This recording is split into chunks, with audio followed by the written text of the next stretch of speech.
વિદ્યાર્થી મિત્રો, ધોરણ 9 વિષય વિજ્ઞાન ટેકનોલોજી પાઠ 7 સજીવોમાં વિવિધતા. આપણે અગાઉ ચર્ચા કરી ચૂક્યા છીએ કે દરેક સજીવો એક સરખા સ્વરૂપમાં જોવા મળતા નથી. પૃથ્વી પર એટલા બધા સજીવો રહેલા છે કે જેની આપણને ખબર પણ નથી. ઘણા બધા સજીવો પૃથ્વી પર વસે છે, જેઓના કદ, આકાર, રંગ, રૂપ બધું જુદું જુદું હોય છે. કુદરતે હંમેશા મનુષ્ય સજીવ સૃષ્ટિમાં વિવિધતાઓ ભરેલી છે. ઇવન આપણા મનુષ્યની અંદર એક સરખા મનુષ્ય પણ જોવા મળતા નથી, જેથી આપણે તેને ઓળખી શકીએ છીએ કે ભાઈ આ રમેશ છે કે છગન છે કે મહેશ છે કે શીલા છે.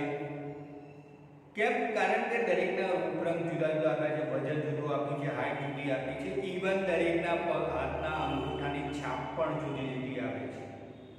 આ જ કારણસર પોલીસો જ્યારે પણ કોઈ પણ જગ્યાએ એવી ઘટનાઓ બનતી હોય છે કે ચોરી, લૂંટફાટ, ખૂન જેવી ઘટનાઓ બનતી હોય છે, ત્યારે ત્યાં આગળ ફિંગરપ્રિન્ટ લેવાનો પ્રયત્ન કરે છે અને આ ફિંગરપ્રિન્ટના આધારે તેઓ ગુનેગારને પકડી શકે છે. આટલું આપણે બધું આગળના પાઠમાં આગળ ચર્ચા કરી હતી. હવે આ જ પાઠની અંદર હવે આપણે આગળ જઈએ વર્ગીકરણ અને ઉદ્વિકાસ. એટલે કે સજીવોનું વર્ગીકરણ કરવું. એટલે શરૂઆતથી આપણે એવું સમજ્યા કે ભાઈ ચલો આપણે પહેલા એ રીતે વર્ગીકરણ કરીએ કે ભાઈ એક કોષ ધરાવતા હોય તેવા સજીવો અને એક કરતાં વધુ કોષ એટલે કે બહુકોષી સજીવો, આવા બે જૂથ પાડી દીધા. પછી એક કોષી સજીવોમાં પાછું સુકોષ કેન્દ્રી અને આદિકોષ કેન્દ્રી જૂથ એવું બે જૂથ પાડ્યા અને બહુકોષીય પ્રાણીઓની અંદર પછી વનસ્પતિ સૃષ્ટિ અને પ્રાણી સૃષ્ટિ એમ બે ભાગ પાડ્યા. આ રીતે આપણે અભ્યાસને વહેંચવામાં આવ્યો, જેથી આપણે એના અભ્યાસને સરળતાથી અભ્યાસ કરી શકીએ. જે પ્રાણીઓ સજીવો બહુકોષી છે એમાં પાછા ત્રણ ભાગ પાડવામાં આવ્યા કે જમીન પર વસતા પ્રાણીઓ, પાણીમાં રહેતા પ્રાણીઓ, હવામાં ઉડતા પ્રાણીઓ. બરાબર. એવી રીતે વનસ્પતિમાં પણ ત્રણ ભાગ આવે છે. જમીન પર ઉગતી વનસ્પતિ એટલે જળચર જમીનની પ્રાણીઓ, જમીન પર ઉગતી વનસ્પતિઓ, પાણીમાં ઉગતી વનસ્પતિઓ. બે ભાગ પાડવામાં આવ્યા છે, જમીન ઉપર અને પાણીમાં થતી વનસ્પતિઓ.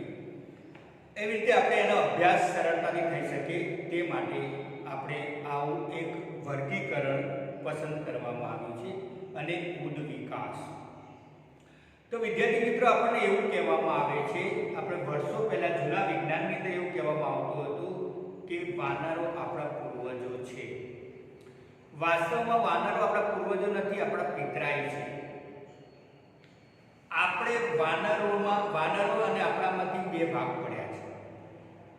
જે કપી માનવ હતા, જેને આપણે અત્યારે હાલમાં ચિમ્પાન્જી તરીકે ઓળખીએ છીએ, એ ચિમ્પાન્જી એ આપણું એક ગ્રુપ છે, એમાંથી આપણે પરાવર્તન થતા મનુષ્ય બન્યા છીએ. અને વાંદરાઓ હતા, એ વાંદરા સ્વરૂપમાં રહ્યા છે, એટલે આપણા પિતરાઈ ગયા છે. એ એકમાંથી બે ભાગ પડ્યા, એટલે આપણે કાકા દાદાના ભાઈઓ થયા, એટલે આપણા પિતરાઈઓ છે. બધા સજીવોને તેમની શરીર રચનાને કાર્યને આધારે ઓળખી શકાય છે અને તેમનું વર્ગીકરણ કરી શકાય છે. શરીરની રચનાના બંધારણના કેટલાક લક્ષણો અન્ય લક્ષણોની તુલનામાં વધારે પરિવર્તન લાવે છે. તેમાં સમયની પણ ખૂબ જ મહત્વપૂર્ણ ભૂમિકા હોય છે. છેવટે જ્યારે કોઈ શરીર રચના અસ્તિત્વમાં આવે છે, ત્યારે શરીરમાં પછીથી થવાનો હોય તેવા કેટલાક પરિવર્તનોને અસર પહોંચાડે છે. બીજા શબ્દમાં કહીએ તો શરીર રચના દરમિયાન જે લક્ષણ પહેલા જોવા મળે છે તેને મૂળભૂત લક્ષણના સ્વરૂપમાં માનવામાં આવે છે. આના પરથી ખ્યાલ આવે છે કે સજીવોના વર્ગીકરણનો સજીવોના ઉદ્ભવ વિકાસ સાથે કેટલો નજીકનો સંબંધ છે. સજીવોનો ઉદ્વિકાસ શું છે?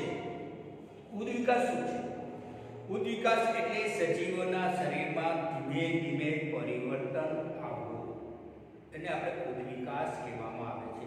આપણે અત્યારે ઉદ્વિકાસ ઘણી વખત જોઈ રહ્યા છીએ, છાપામાં વાંચીએ છીએ કે 5 પગવાળું પ્રાણી એટલે કે ગાય હોય, ભેંસ હોય, કે જન્મે છે મનુષ્ય પણ જન્મે છે, 2 માથાવાળો મનુષ્ય જન્મે છે, 3 આંખવાળો મનુષ્ય જન્મે છે, 4 હાથવાળો મનુષ્ય જન્મે છે. આવું બધું આપણે છાપામાં કિસ્સામાં વાંચીએ છીએ.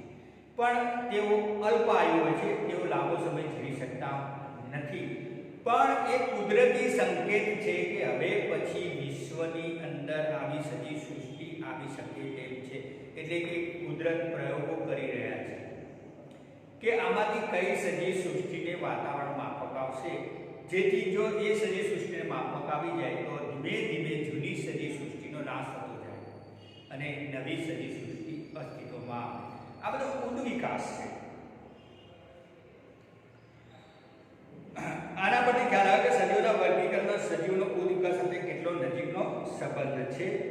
આપણે પણ જેટલા પણ સજીવો જોઈએ છીએ તેટલા બધા નિરંતર આવનારા પરિવર્તનોની એ પ્રક્રિયાનું સ્વાભાવિક પરિણામ છે જે તેમના અસ્તિત્વ માટે આવશ્યક છે. માની લો કે આપણે કબૂતર જોઈએ છીએ, મોટા ભાગના કબૂતર ભૂખરા અને એવા જ રંગના હોય છે, પણ ક્યારેક અમુક કબૂતર સફેદ બ્રાઉન કલરના પણ જોવા મળે છે. તો એ ઉદ વિકાસનું એક પરિણામ છે. સજીવના ઉદ વિકાસની આ પૂર્વધારણા સૌ પ્રથમ ચાર્લ્સ ડાર્વિને તેના પુસ્તકમાં ઈસવીસન 1859 માં તેણે પુસ્તક બહાર પાડેલું ધ ઓરિજિન ઓફ સ્પેસીસ માં આપી હતી. એટલે આ એક વસ્તુ યાદ રાખજો કે ઉદ વિકાસ વિશેનું સૌ પ્રથમ જ્ઞાન અથવા તો ઉદ વિકાસ વિશેની સૌ પ્રથમ માહિતી કયા વૈજ્ઞાનિકે આપી હતી? તો ચાર્લ્સ ડાર્વિને. સજીવોના ઉદ વિકાસની આ પૂર્વધારણાને વર્ગીકરણની સાથે જોડીને જોતા આપણને જાણવા મળે છે કે કેટલાક સજીવ સમૂહની શરીર રચનામાં પ્રાચીન સમયથી લઈને આ સુધીમાં કોઈ ખાસ પરિવર્તન થયું નથી. કેટલાક સજીવો એવા છે કે દાખલા તરીકે હાથી, કે જ્યારથી એ હાથી પૃથ્વી પર અસ્તિત્વમાં આવે છે ત્યારથી આ સુધી એના શરીરમાં કોઈ ફેરફાર જોવા મળ્યો નથી. બરાબર, આ એક દાખલા તરીકે આપું છું.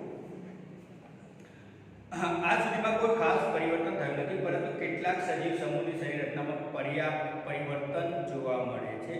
પહેલા પ્રકારના સજીવોને આદિ અથવા નિમ્ન સજીવો કહેવામાં આવે છે. એટલે પહેલા જે સજીવો છે આદિ સજીવો અથવા તો નિમ્ન સજીવો કહે છે. એટલે વિદ્યાર્થી મિત્રો પરીક્ષામાં પૂછે કે આદિ સજીવો અથવા તો નિમ્ન સજીવો કોને કહેવામાં આવે?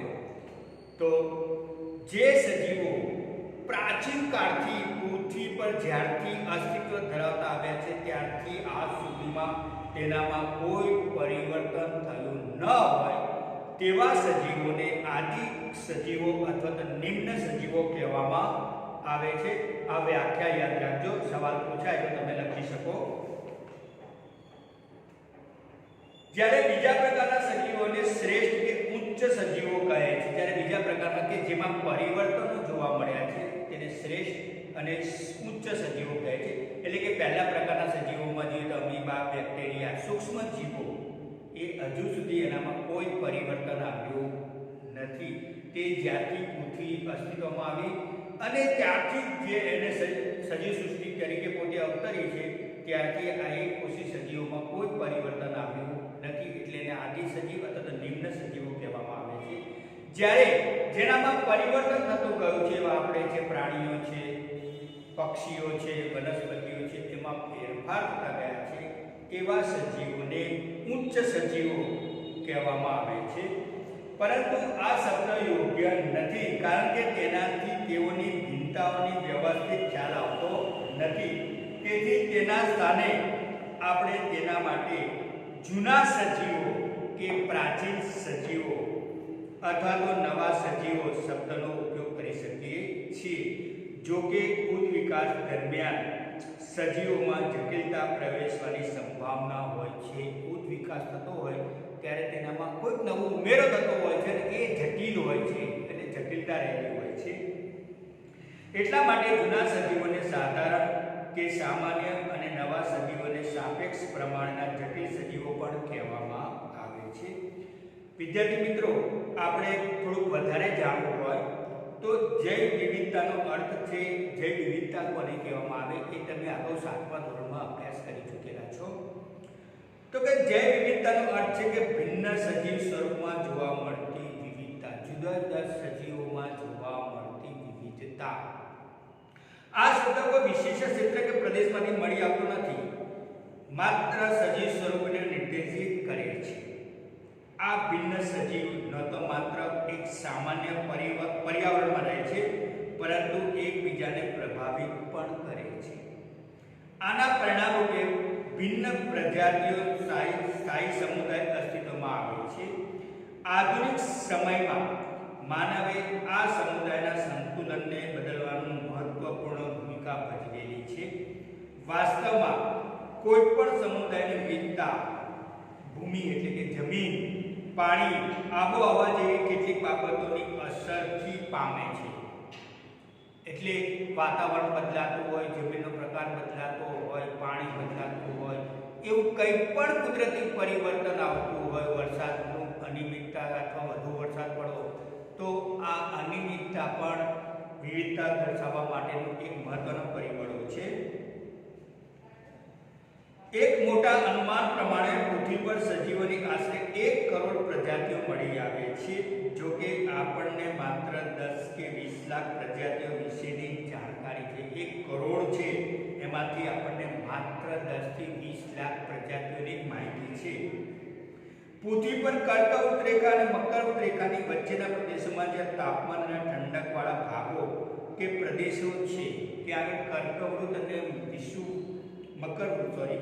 મકરવૃત અને કર્કવૃતની વચ્ચે આવેલા પ્રદેશો કે જ્યાં ગરમ અને ઠંડા પ્રદેશો આવેલા છે, ત્યાં વનસ્પતિ અને પ્રાણીમાં ખૂબ જ વિવિધતા જોવા મળે છે. તેમજ આ ક્ષેત્ર કે પ્રદેશને વધુ વિવિધતા ધરાવતા પ્રદેશો કે ક્ષેત્રો તરીકે ઓળખવામાં આવ્યા છે.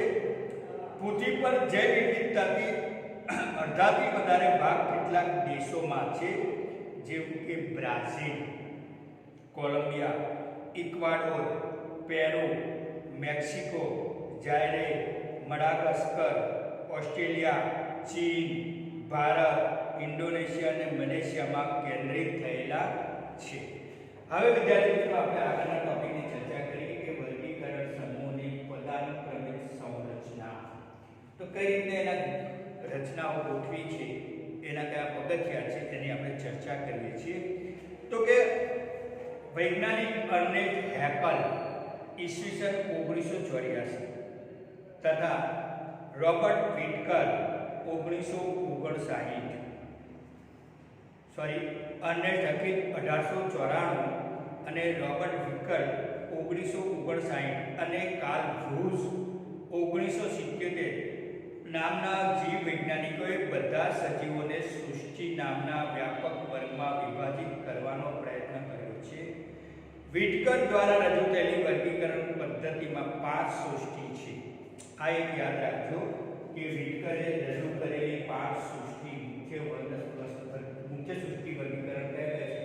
મોનેરા છે, પ્રોટિસ્ટા છે, ફૂગ છે, બરાબર, વનસ્પતિ સૃષ્ટિ અને પ્રાણી સૃષ્ટિ, બરાબર. આ બધી સૃષ્ટિનું એને વર્ગીકરણ કરેલું છે. એટલે પરીક્ષામાં સવાલ પૂછે, વિટકરે સૂચવેલી વર્ગીકરણ સમૂહની સૃષ્ટિના નામ જણાવો, અથવા તો વિટકર દ્વારા રજૂ થયેલી વર્ગીકરણ પદ્ધતિમાં કઈ સૃષ્ટિઓનો સમાવેશ કરવામાં આવ્યો છે, કેટલી સૃષ્ટિનો સમાવેશ કરવામાં આવ્યો છે અને કઈ.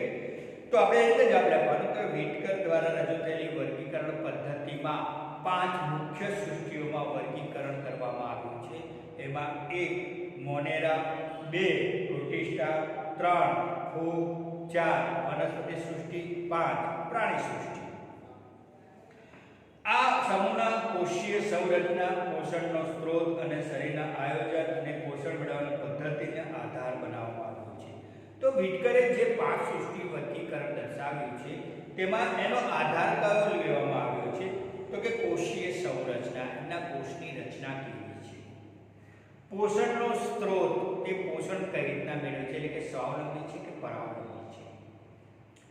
શરીરનું આયોજન, તેમના શરીરનું આયોજન કેવું છે? બહુતંત્રી આયોજન છે કે એકતંત્રી આયોજન છે? અમીબા એકતંત્રી આયોજન આવે. આપણે છે બહુતંત્રી, શ્વસન તંત્ર, પ્રજનન તંત્ર, ઉત્સર્જન તંત્ર, આ બધા અલગ તંત્રો આવેલા હોય છે. એટલે શરીરનું આયોજન અને પોષણ મેળવવાની પદ્ધતિ, કે પોષણ કઈ રીતના મેળવે છે? શિકાર કરીને મેળવે છે કે હાથથી મેળવે છે, હાથથી ખાય છે, બરાબર. આ બધી પદ્ધતિને આધારે બનાવવામાં આવી છે. વલ્ફ નામનો વૈજ્ઞાનિક તો તેના વર્ગીકરણમાં મોનેરા સૃષ્ટિને આર્કિયો બેક્ટેરિયા અને યુકો બેક્ટેરિયામાં વહેંચી. એ પછી વુડ્સ નામનો વૈજ્ઞાનિક હતો, એને મોનેરા સૃષ્ટિને 2 ભાગમાં વહેંચ્યા, આર્કિયો બેક્ટેરિયા અને યુકો બેક્ટેરિયા વહેંચી. તેનો પણ ઉપયોગ લેવાય છે. ફરીથી ભિન્ન સ્તરોમાં સજીવોના સમૂહમાં વર્ગીકૃત કરાય છે. જેમ કે સૌથી પહેલું આવે સૃષ્ટિ. તો કે ભાઈ કઈ સૃષ્ટિ છે? વનસ્પતિ સૃષ્ટિ છે, પ્રાણી સૃષ્ટિ છે, કઈ છે? સમુદાય. આ સમુદાય માત્ર પ્રાણીઓ માટે જ છે. કયા સમુદાયના પ્રાણીઓ છે? પછી એટલે ફાઇલમ પ્રાણીઓ માટે છે ને, વિભાગ એટલે વનસ્પતિઓ માટે છે. પછી આવે વર્ગ. કઈ વર્ગ છે? ગોત્ર, કુળ, પ્રજાતિ અને છેલ્લે જાતિ આવે છે. આ રીતે વર્ગીકરણના સ્તરોમાં સજીવોમાં વિભિન્ન લક્ષણોના આધારે નાના નાના સમૂહમાં વહેંચતા જતા આપણે વર્ગીકરણના નાનામાં નાના એકમ સુધી પહોંચી શકીએ છીએ. વર્ગીકરણનો સૌથી નાનામાં નાનો એકમ જાતિ સ્પાઇસીસ છે. અલબત્ત આપણે કયા સજીવોને એક જાતિના સજીવો કહીએ છીએ? વિશાળ અર્થમાં એક જાતિના એવા તમામ સજીવોનો સમાવેશ થાય છે કે તેઓ પ્રજનન કરીને પેઢી આગળ વધારી શકે છે. એટલે કે પ્રજનન કરીને, બરાબર. પ્રજનનમાં પણ 2 પ્રકારના હોય છે, એકલિંગી પ્રજનન અને દ્વિલિંગી પ્રજનન. એ પણ આગળના ટોપિકમાં આવશે, ત્યારે આપણે એની ચર્ચા કરીશું. વિટકર દ્વારા રજૂ થયેલી સૃષ્ટિ વર્ગીકરણની 5 મુખ્ય સૃષ્ટિઓની વિશેષતામાં નીચે દર્શાવેલી છે. એટલે વિટકરે જે સૃષ્ટિ દર્શાવી છે 5 મુખ્ય સૃષ્ટિ, એમાં સૌથી પહેલી સૃષ્ટિ છે મોનેરા. આ વિદ્યાર્થી તો ફરીથી તમને કહું છું, વારંવાર કહું છું, યાદ રાખજો. આ સવાલ પરીક્ષામાં 2 ભાગમાં પૂછાય છે કે વિટકરે રજૂ કરેલું વર્ગીકરણની 5 પ્રાણી સૃષ્ટિઓ જણાવો છે તે પણ પૂછે, અથવા તો વિટકરે રજૂ કરેલી વર્ગીકરણની મુખ્ય સૃષ્ટિઓ કઈ કઈ છે, કેટલી છે, બરાબર. એટલે આપણે જવાબ આપવાનો વિટકરે વર્ગીકરણમાં રજૂ કરેલી સૃષ્ટિ મુખ્ય 5 છે, બરાબર. પછી દરેકનું નામ આપો. પહેલું છે મોનેરા, બીજું છે પ્રોટિસ્ટા, ત્રીજું છે ફૂગ, ચોથું છે વનસ્પતિ સૃષ્ટિ અને પાંચમું છે પ્રાણી સૃષ્ટિ. હવે આમાં આપણે સૌથી પહેલો મોનેરા સૃષ્ટિ વિશે અભ્યાસ કરીએ. જો 3 માર્કમાં સવાલ પૂછાવાનો હોય તો આ રીતે સવાલ પૂછાશે: વિટકરે કેટલી સૃષ્ટિનું વર્ગીકરણ કર્યું? કઈ કઈ? આમાંથી કોઈ પણ એક સૃષ્ટિનું તમે નોંધ લખો. નોંધ લખો. આ 3 માર્કમાં પૂછાય, બરાબર. એટલે તમારે આ 5 લખી, આ 5 માંથી કોઈ પણ એક વિશે લખવાનું. જો એને ચોખવટ ન કરી હોય તો એને એવું લખ્યું હોય કે કોઈ પણ એક વિશે લખો, તો તમે 5 માંથી ગમે તે લખી શકો. પણ એમ લખીએ કે ભાઈ મોનેરા સૃષ્ટિ અથવા તો પ્રોટિસ્ટા સૃષ્ટિ અથવા તો ફૂગ અથવા તો વનસ્પતિ અથવા તો પ્રાણી, ગમે તે એકનું ચોખ્ખું નામ લખેલું હોય તો પછી એના વિશે જ લખવાનું. તમે પછી બીજા વિશે લખી શકો નહીં. તો આપણે મોનેરા સૃષ્ટિ વિશે અભ્યાસ કરીએ તો કે આ સજીવમાં સુશોષિત કોષ કેન્દ્ર કે અંગિકા હોતી નથી. એટલે કે એનું કોષ કેન્દ્ર વિકસિત હોતું નથી, કે એનામાં કોઈ અંગિકાઓ નથી હતી. કોષ પટલ કે કોષ રસ નામની અંગિકાઓ જે આવતી હોય, કણા સૂત્રો ને એ બધું હોતું નથી. અને ના તો એમના શરીર બહુકોષીય હોય છે, એટલે કે એમના શરીરો બહુકોષી હોતા નથી, એટલે કે એકકોષી હોય છે. સામાન્ય રીતે તેમાં જોવા મળતી વિવિધતા અન્ય લક્ષણો પર નિર્ભર કરે છે. એના લક્ષણો કયા છે? તેઓમાં કેટલાકમાં કોષ દિવાલ જોવા મળે છે, જ્યારે કેટલાકમાં કોષ દિવાલ હોતી નથી. એટલે કે એકકોષી સજીવો છે, એમાં કેટલાકમાં કોષ દિવાલ જોવા મળે છે, કેટલાકમાં કોષ દિવાલ જોવા મળતી નથી. વાયરસમાં આઈ થિંક મારા કહેવા પ્રમાણે કોષ દિવાલ હોય છે, બેક્ટેરિયામાં નથી હોતી. બહુકોષી સજીવોમાં કોષ દિવાલ હોવી કે ન હોવી તેની વિપરીત અસર તેની શરીર રચના પર થતી નથી. જ્યારે બહુકોષી સજીવોમાં કોષ દિવાલ હોય કે ના હોય તેનાથી કોઈ એની વિપરીત અસર થતી નથી. કેટલાક સજીવો પોતાનો ખોરાક જાતે બનાવે છે, એટલે કે સ્વયંપોષી અથવા તો સ્વાવલંબી કહેવામાં આવે છે. સ્વાવલંબી, સ્વયંપોષી બંને એક જ શબ્દ છે. એનો મતલબ કે દરેક જે પણ પ્રાણી અથવા સૃષ્ટિ છે પોતે પોતાનો ખોરાક જાતે બનાવે છે, અથવા તો કેટલાક સજીવો પર્યાવરણમાંથી મેળવે છે, જેને પરપોષી કહેવામાં આવે છે, તો પરાવલંબી કહેવામાં આવે છે. દાખલા કે આપણે આપણો ખોરાક વાતાવરણમાંથી મેળવીએ છીએ, એટલે કે જમીનમાંથી, ઉગતા અનાજો, બરાબર. ઉદાહરણ તરીકે બેક્ટેરિયા જીવાણુ છે એ નીલહરિત અથવા તો સાયનોબેક્ટેરિયા, માઇક્રોપ્લાઝ્મા, કેટલાક ઉદાહરણો આકૃતિમાં દર્શાવેલા છે. હવે બીજો જૂથ છે પ્રોટિસ્ટા જૂથ.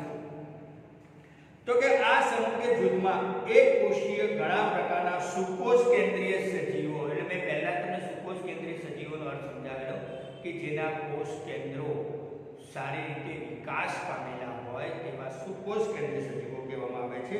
તો કે આમાં આ જૂથની અંદર, એટલે કે પ્રોટિસ્ટા જૂથની અંદર ઘણા પ્રકારના સુકોષ કેન્દ્રીય સજીવોનો સમાવેશ થાય છે. આ વર્ગના કેટલાક સજીવોમાં પ્રજનન માટે પક્ષમો કસા નામની રચનાઓ જોવા મળે છે. તેઓ સ્વયંપોષી તેમજ વિષમપોષી બંને પ્રકારના હોય છે. ઉદાહરણ તરીકે એકકોષીય લીલ, ડાયટેપ્સ, પ્રોટોઝોઆ એટલે પ્રજીવ વગેરે તેના ઉદાહરણો છે. તો કે પ્રોટોઝોઆ એટલે શું કહેવાય? પ્રજીવ કહેવામાં આવે છે. તો કે આ પ્રજીવ શું છે? તો કે આપણને મોટે ભાગે ડાયરિયા એટલે કે ઝાડા થવા એના માટે પ્રજીવ જવાબદાર છે. પાણીમાં આ પ્રજીવોનો વસવાટ હોય છે, એટલે કે પાણી પીવાથી આપણા શરીરમાં એ પ્રવેશે છે અને આપણા મોટા આંતરડાને નુકસાન કરે છે, જેને કારણે આપણને ડાયરિયા થાય છે. વિદ્યાર્થી મિત્રો, ઝાડા થવા એને ઇંગ્લિશ વર્ડ્સ અથવા તો મેડિકલ વર્ડ્સ છે એનો ડાયરિયા. તો આપણે ડાયરિયા શા કારણથી થાય છે? ઝાડા થવા પાછળનું કારણ શું છે? તો મોટે ભાગે પ્રજીવો દ્વારા, એને પ્રોટોઝોઆ કહેવામાં આવે છે, પ્રજીવો દ્વારા આ થાય છે. કારણ કે પાણીમાં રહેતા હોય છે અને પાણી પીવાથી એની સંખ્યા વધે છે, એટલે શું કરે છે? મોટા આંતરડું, કે જે આ મોટું આંતરડું છે, માની લો સૌથી છેલ્લે હોય છે પેટના, અને એનો છેડો આપણા મળમાં સાથે જોડાયેલો હોય છે, જ્યાંથી આપણે અપચેલો ખોરાક અથવા તો ન પચેલો ખોરાક એ મળ દ્વારા બહાર નીકળી જાય છે. બરાબર. આ મળમાર્ગ છે, બરાબર, કે જેના દ્વારા આપણે મળ બહાર કાઢીએ છીએ. તેના મોટા આંતરડાના કોષ દિવાલ પર તે હુમલો કરી અને ત્યાં સોજો લાગે, સ્વેલિંગ કરે છે, અથવા તો એને નુકસાન પહોંચાડે છે, ચાબુ પાડી દે છે કે કંઈ પણ કરે છે. એટલે શું કરે છે? મોટું આંતરડું છે એનું કાર્ય છે પાણી શોષી લેવાનું ખોરાકમાંથી. તમે સવારે ટોયલેટ જતા હશો તો તમે જોતા હશો કે તમારું ટોયલેટ કઠણ આવે છે. તેનું કારણ શું છે? તેનું કારણ એ છે તમે તો લિક્વિડ ટાઈપનો ખોરાક ખાધો છે, કે જ્યારે તે પેટમાં જાય છે ત્યારે ખોરાક લિક્વિડ સ્વરૂપમાં જ આવે છે. તમે વોમિટ કરો છો ત્યારે તમે જોયું ક્યારેક કઠણ વોમિટ થયું હોય? હંમેશા લિક્વિડ જ બહાર આવે છે, પ્રવાહી સ્વરૂપનું બહાર આવે છે. બરાબર. કેમ? કારણ કે જઠરમાં હોય છે, જઠરથી આગળ ગયેલું જ નથી. જઠર પછી નાના આંતરડામાં જાય, નાના આંતરડા પછી મોટા આંતરડામાં જાય, પણ જઠરમાંથી પેક મારે છે, પાછું આવે છે. એટલે જઠરમાં ખોરાક પ્રવાહી સ્વરૂપમાં હોય છે, એટલે એ પાછું આવે છે. એટલે વોમિટ હંમેશા પ્રવાહી સ્વરૂપમાં જ હોય છે. ટોયલેટ આપણે બહાર કાઢીએ છીએ એ હંમેશા કઠણ સ્વરૂપમાં હોય છે. એનું કારણ છે કે જ્યારે ખોરાક પ્રવાહી સ્વરૂપમાં જઠરમાં હોય છે ત્યાંથી એ નાના આંતરડામાં આવે છે. નાના આંતરડામાં ખોરાકનું પાચન થાય છે. વિદ્યાર્થી મિત્રો યાદ રાખજો, જઠરની અંદર ખોરાકનું પાચન થતું નથી. ઘણાને હજુ મગજમાં એવું ગમે છે જઠરમાં જ ખોરાકનું પાચન થાય છે. શરૂઆતમાં ખોરાકનું પાચન મોઢેથી થાય છે અને પછી મોટા જઠરની અંદર તો માત્ર ખોરાકનું મેટાબોલિઝમ થાય છે, એટલે વલોવાય છે. ખોરાક એક રસ થાય છે, એમાં એસિડો ઉમેરાય છે અને ખોરાકને એકદમ એવો સુપાચ્ય બનાવી દે છે, પાચન થઈ શકે તેવું. અને પછી એ ખોરાક નાના આંતરડામાં જાય છે. નાના આંતરડામાં ખોરાકનું પાચન થાય છે. ત્યાં ખોરાક 2 કલાક પડેલો છે અને ત્યાં પાચનની ક્રિયા થાય છે. એ નાના આંતરડામાંથી પછી જે ન પચેલો ખોરાક હોય એ મોટા આંતરડામાં આવે છે અને મોટા આંતરડામાં પણ એ પ્રવાહી સ્વરૂપમાં હોય છે ખોરાક, પણ મોટું આંતરડાની જે જે દિવાલો હોય છે, આ દિવાલો બધી રેક્ઝિન ટાઈપની હોય છે, એ એમાંથી પાણી શોષી લે છે, અથવા તો અગત્યના મિનરલ્સ જે રહી ગયા હોય લિક્વિડ સ્વરૂપમાં એ બધું શોષી લે છે. એટલે ખોરાક તો થઈ જાય, કઠણ થઈ જાય છે, પછી એનો એ પ્રેશર દ્વારા બહાર નિકાલ કરે છે. પણ જો તમને મોટા આંતરડામાં કોઈ તકલીફ પડી હોય તો એ આ મોટું આંતરડું પાણી ચૂસવાનું કામ બંધ કરી દે છે. એટલે આપણને સીધું પ્રેશર દ્વારા લિક્વિડ બહાર આવે છે, જેને આપણે ઝાડા કહીએ છીએ, એટલે કે ડાયરિયા કહીએ છીએ. ડાયરિયા બે રીતે થતા હોય છે વિદ્યાર્થી મિત્રો. એક તો રોગના જીવાણુ દ્વારા એટલે કે પ્રજીવ દ્વારા, અને બીજું તમે વાસી ખોરાક ખાધો હોય એટલે કે આપણે ફૂડ પોઈઝનિંગ કહીએ છીએ. તમને ઘણી વખત છાપામાં વાંચતા હશો કે લગ્ન પ્રસંગમાં ફૂડ પોઈઝનિંગના કારણે 150 માણસને હોસ્પિટલમાં દાખલ કર્યા. આવું છાપામાં ઘણી વખત વાંચીએ છીએ. તો કેમ? તો કે જ્યારે આવો કોઈ પ્રસંગ હોય ત્યારે રસોઈ માટે ઉપયોગમાં લેવાયેલી વસ્તુ કોઈ બગડેલી હોય અને એ તમારા ખાવામાં આવી ગઈ હોય, ઉતરી ગઈ હોય, બગડી ગઈ હોય. દાખલા તરીકે મીઠાઈ. મીઠાઈમાં વપરાતો માવો જો બગડી ગયેલો હોય તો પણ તમારા શરીર એને એક્સેપ્ટ કરતું નથી, એટલે શરીર એને સીધું વોમિટ અથવા તો ડાયરિયા દ્વારા શરીરમાંથી બહાર કાઢી નાખે છે. બરાબર? અથવા તો દૂધની કોઈ આઈટમ હોય, દૂધ બગડી ગયેલું હોય ને આ મોટા પ્રસંગમાં તો કોઈ જોવા બેસતું નથી, ઉકાળીને દૂધ પાક કે કંઈ પણ બાસુંદી કે જે પણ હોય ખવડાવી દે છે, એનાથી થાય છે. અથવા તો કોઈ શાકભાજી બનાવેલી હોય જે બહુ લાંબો સમય પહેલાં બનાવી હોય અને એ શાકભાજી ખાવાથી પણ તમને આ થઈ શકે છે, જેને ફૂડ પોઈઝનિંગ કહેવામાં આવે છે. એટલે વિદ્યાર્થી મિત્રો, શિયાળામાં તકલીફ નથી હોતી, પણ મોટા ભાગે ઉનાળામાં શાકનું ઉતરી જવું, દાળનું ઉતરી જવું, માવો બગડી જવું, દૂધ બગડી જવું. એટલે ઉનાળામાં પોપટના ત્યાં પ્રસંગે જાઓ ત્યારે વિદ્યાર્થી મિત્રો આ વસ્તુ ખાસ ધ્યાન રાખજો. બને ત્યાં સુધી માવાની આઈટમને ઓછી ખાવી અથવા તો એવોઇડ કરવી. દૂધની આઈટમ પણ ઓછી ખાવી અને એવોઇડ કરવી. શાકભાજીમાં પણ ભીંડા છે, બટેકાનું શાક છે, આ બે વસ્તુ જલ્દી ઉતરી જાય છે. જે ચીકાશવાળું હોય એ જલ્દી ઉતરી જતું હોય છે, એટલે આ શાક ખાવામાં પણ ધ્યાન રાખવું. બરાબર વિદ્યાર્થી મિત્રો, હવે આપણે આગળ જઈએ ચર્ચામાં. ત્રીજું છે ફૂગ. ફૂગ તમને ખબર છે હવામાં ઉડતી જ હોય છે. તમે વિદ્યાર્થી મિત્રો હમણાં જ કોરોનામાં પણ નામ સાંભળ્યું હતું કે નવું પ્રકારનું બીમારી લોકોને થાય, 70-75% થઈ હતી. મ્યુકરસિસિસ એવું નામ હતું. મ્યુકર એ ફૂગનું નામ જ છે ત્યારનું, એના ઉપરથી નામ મ્યુકરમાઇસેસિસ એવું રોગનું નામ આપવામાં આવ્યું હતું. તો એ મ્યુકર એ ફૂગ જ છે, એ હવામાં ઉડતી હોય અને માણસોને શ્વાસનમાં આવી જવાથી ચોંટે છે. બરાબર? અને માણસને મૃત્યુ થાય છે અને તે સજીવોના કોષોને પણ નુકસાન કરે છે. વિદ્યાર્થી મિત્રો, આ ફૂગ વિશે હું નેક્સ્ટ ટોપિકમાં તમને સમજાવીશ. અસ્તુ.